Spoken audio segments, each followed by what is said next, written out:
terroriste dɔ de bɔra bi ka kuma ko faransi de tun bɛ olu bila olu ka taa mɔgɔw faga mɔgɔ kumakan tɛ dɛ ne bɛna o kumakan kalan aw na an yɛrɛ bɛ jɛ kala kɛ ɲɔgɔn fɛ an y'o information de sɔrɔ je le dis bien mais c'est à vérifier an ye ɲininkali kɛ kɔrɔn fɛ ka ɲininkali kɛ tilibi fɛ a yirala ko video ko c'est authentique o de fɔra an ɲɛna donc terroriste dɔ de bɛ ka foronto maliyɛnw n tɛ dogo aw la dɛ u y'a minɛ a bɛ ka foronto a ko ale bɛ kun bɛ baara k'ale kun ye terroriste de awa ko faransi de kun b'olu bila ka baara kɛ a bɛ kuma n bɛna kumakan kalan aw ni an bɛ jɛ ka lajɛ ɲɔgɔn fɛ taa kana t'o la sɔsɔli t'o la foyi t'o la balimaw n bɛna kala san nɔ aw ni ne an bɛɛ lajɛlen an bɛ jɛ an b'a lajɛ ɲɔgɔn fɛ voilà a cɛ kumakan filɛ nin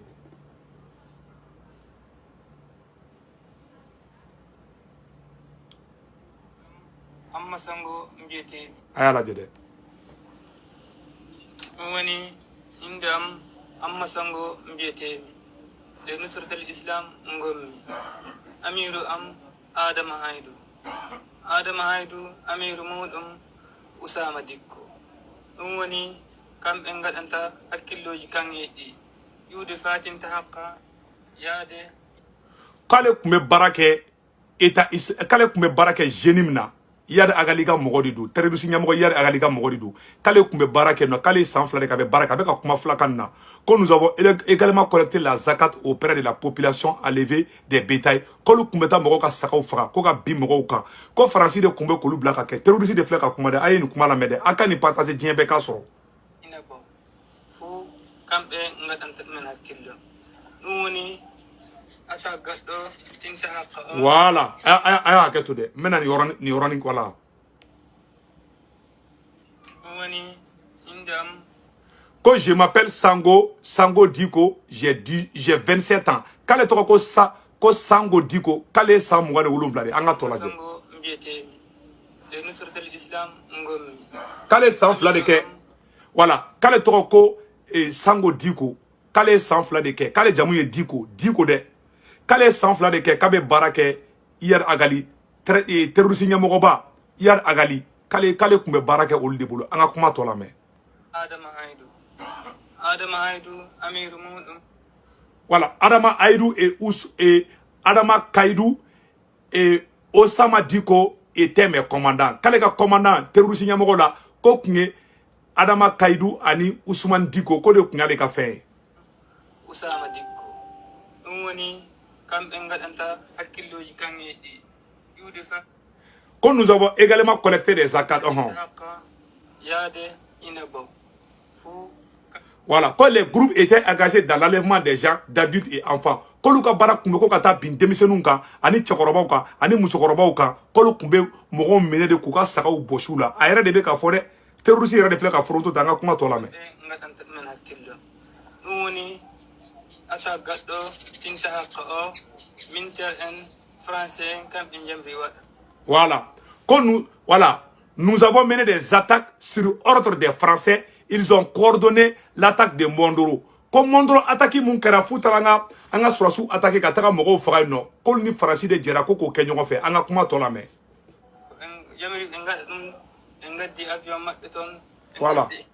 que je sais qu'avant l'attaque d'Inkala les militaires français sont arrivés en hélicoptère et ont déchargé des caisses d'armes et de munitions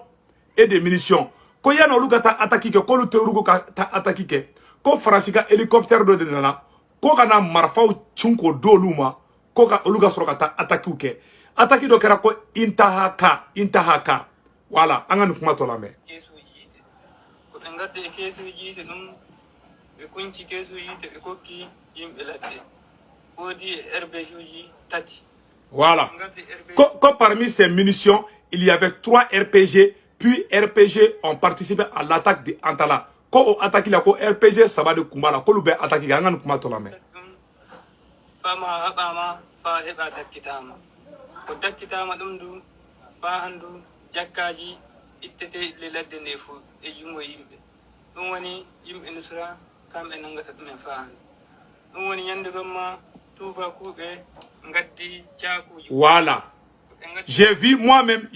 les Français remettre des sacs d'argent à Gassi Bagari qui vit à In Arabe k'ale yɛrɛ ɲɛ de ko faransi bɛ wari d'olu ma faransi bɛ marifa d'olu ma en même temps oluga mogo dobe ko to ko Gassi Boubakari kalere ko j'ai vu moi-même les Français remettre les sacs d'argent à Gassi Boubakari qui vit à Inara ko Français yo waru doluma en même temps be marfaw duma o kata ataku ke terroriste to dem na ka kuma ni faranga kuma to la me ko kam Boubakari Gassi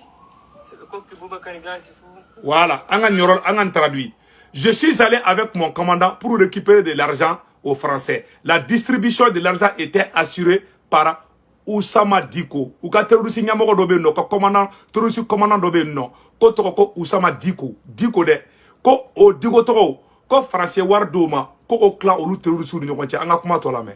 hunja hokka Oussama Diko don hokki Oussama Diko nyanden den don Oussama Diko fo yehi fecci doyi dum woni jama yimbe nusra ko feccidan dumen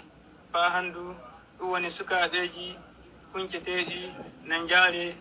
fa wiye lalli fey kuncete voilà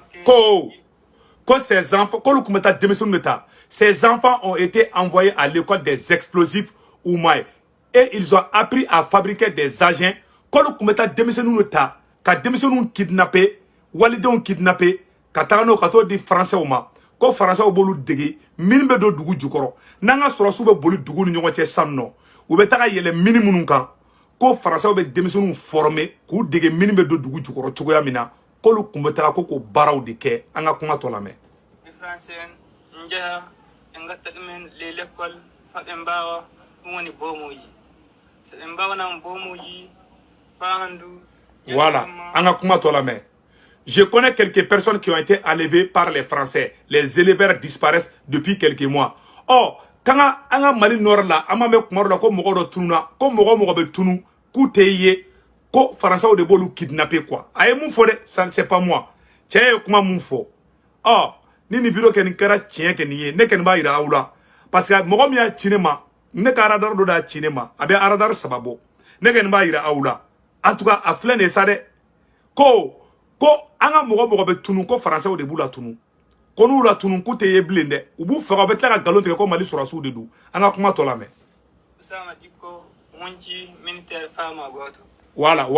anga nyoro traduit. Après le départ des Français de Gossi, tout le monde a compris ce qui leur était arrivé. Ils ont été retrouvés morts. Comme mogo munu sara Gossi anga mogo munu fagara fo français ko irisu ni mali sura su da ke terroriste do bora sanga fo terroriste do reflect ka foronto ta de ntara tubira de wa ntara minana de wa ne kene video instrota ugo terroriste de do oh kon terroriste chaimu minale fla na be ka foronto ta kaya ira ka fo ko anga abeka kuma kamina bebo don donc abeka fo nin kind la ko anga mogo munu minana ko Gossi fo franci ko anga mogo be ka ta mogo fagade ko ja ko franci keto ka uga kandi mali armée ma ko français mogo enlevé pour que a traci kanaye ko Franci da befaga anga kuma to la me agosa dundu fa handu o yehi o do vidéo o nangi o halle Franci. Voilà, j'ai été choqué par la vidéo qu'Oussama Diko a fait pour les Français.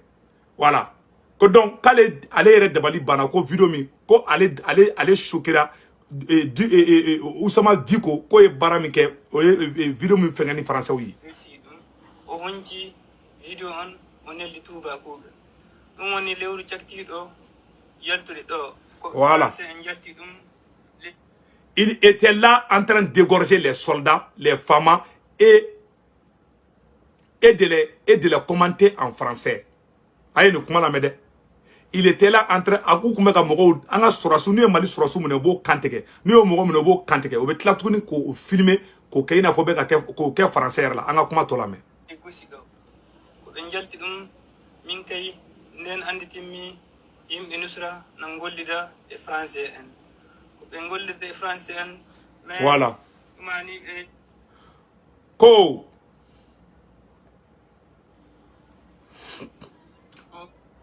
kam Boubakari Gassi ko ki Boubakari Gassi fu Boubakari Gassi du hunja o Oussama Diko ko ki Oussama Diko nyanden den don Oussama Diko fo yehi fecci doyi dum woni voilà, nous avons enlevé des civils, nous avons enlevé des civils et surtout les enfants qui ont été remis aux Français. ayno kuma to lamede fa handu woni sukaɓeji kunceteɗi na jaare fa wiye lalli fey kuncete woɗɓe kokke yimɓe français en jaha ɓe gatta ɗumen les l'école haɓe mbawa ɗum woni bomuji so ɓe mbawanama bomuji fa handu ñande gomma Usama Dicko ci militaire fama goto ko hunci militaire fama goto ɗum du fa handu o yeehi o waɗo ɗum vidéo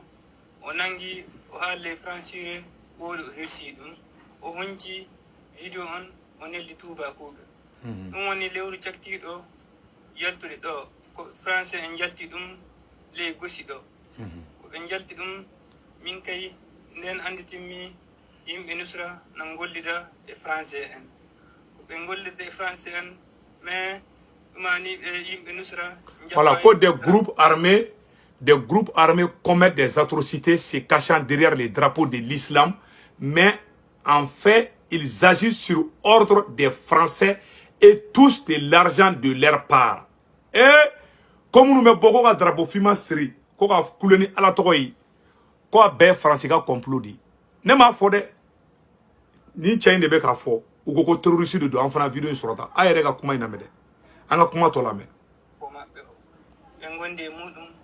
fan. Mais min kay mi anditi be ngollida e français. Kuma bana pew. Donc mogo munu be kan me abela jele kuma me ay kuma mu fo sanno. Donc kanya fo malende bela jele ngana nge vidéo sorota tukola ngon fana be bo kaira bela jele na ka fo nine uya ira ko terroriste do ka minena awa ko koko karanga surasula aya befo abeka befo ayere kala je woni indam amma sango mbiyetemi le nusratul islam ngommi amiru am adama haydu amiru mudum Usama Dicko dum woni kamɓe ngaɗanta hakkilloji kanŋeji yude fatinta haqqa yaade ina bo fu kamɓe ngaɗanta ɗumen hakkillo ɗum woni ata gaɗɗo tinta haqqa o militaire en français en kamɓe jamri waɗa ko ɓe jamri ɓe ngaɗa ɗum ɓe gaddi avion maɓɓe toon ɓe gardi e keesuji yiite ko ɓe gardi e keesuji yiite ɗum ɓe kunci keesuji yiite ɓe kokki yimɓe ladde woodi RBG uji tati ko ɓe gardi RBG uji tati ɗum fama haɓama fa heɓa dakkitama ko dakkitama ɗum du fa handu jakkaji ittete le ladde nde fo e jungo yimɓe ɗum woni yimɓe nusra kamɓe nangata ɗumen fa handu ɗum woni ñande gomma tubakuɓe gaddi caakuji buuɗi ko ɓe gaddi caakuji buuɗi ɗum ɓe kokkam Boubakary Gassi so ɓe kokki Boubakary Gassi fuu Boubakary Gassi ɗum o hunca o hokka Usama Dicko ɗum hokki Usama Dicko ñande nden miɗo wondi Usama Dicko fo o yeehi o feccidoyi ɗum woni jama yimɓe nusra ko o feccidan ɗumen fa handu ɗum woni sukaɓeji kunceteɗi na jaare fa wiye lalli fey ko kuncete woɗɓe kokke yimɓe français en jaha ɓe gatta ɗumen les l'école fa ɓe mbawa ɗum woni bomuji so ɓe mbawanama bomuji fa handu ñande gomma Usama Dicko hunci militaire fama goto ko hunci militaire fama goto ɗum du fa handu o yeehi o waɗo ɗum vidéo o nangi o haalle francire woɗo o hersi ɗum o hunci vidéo on o nelli tubakuɓe ɗum woni lewru caktiɗo yaltude ɗo ko français en jalti ɗum ley gosi ɗo ko ɓe jalti ɗum min kay nden anditinmi yimɓe nusra nan gollida e français en ko ɓe gollida e français en mais ɗumani ɓe yimɓe nusra jappay drapeau maɓɓe o ɓe gondi e muɗum faan mais min kay mi anditi ɓe gollida e français en kuma bana pew abela jele ya isade che frontura e kuma be fo pew ah afla nya ko sade ala ka hera ke mali seguka waka do minena seguka aye do fefe do abbe minena ala ka barka do seguka ala ka barka do bamako ka ala ka barka do kita ka me seguka ko be me kidal ka fo me kai ka fo me buguni ka fo me sigaso ka fo me bela jele fo mali dugu be hali Bamako bɛ bɛɛ fo Ala ka baraka don Mali la Ala ka Mali jugu bɛɛ malo Ala kunu si sutara aw bɛɛ lajɛlen cɛ bɔra ka kuma min fɔ n bɔra n bɛ nin vidéo de yira aw la mais c'est à vérifier aussi ne kɛ nin ka recherche kɛ ka yira la na ko tiɲɛ de don a bɛ se ka kɛ erreur bɛ se ka k'a la an kɔni ye mɛn da ye mɛn tigila ye cɛ kumana a kumana kan min na n tɛ fɛ ka kan in fɔ parce que kungo ka ca quoi mais a kumana kan min na minnu bɛ kan in mɛn olu b'a dɔn a bɛ ka mun fɔ a traduira ka tila ka ci ne ma donc ne fana bɔra ka yira aw la ni nin kɛnin kɛra tiɲɛ ye o b'a yira k'a fɔ maliyɛnw dogo t'a la bilen k'a fɔ ko faransi de ye Mali problème yɛrɛ yɛrɛ ye fo ni mɔgɔ min tɛ fɛ k'a ye sa dɛ a bɛɛ lajɛlen filɛ aw ɲɛkɔrɔ Ala ka barika don Mali la o de kun don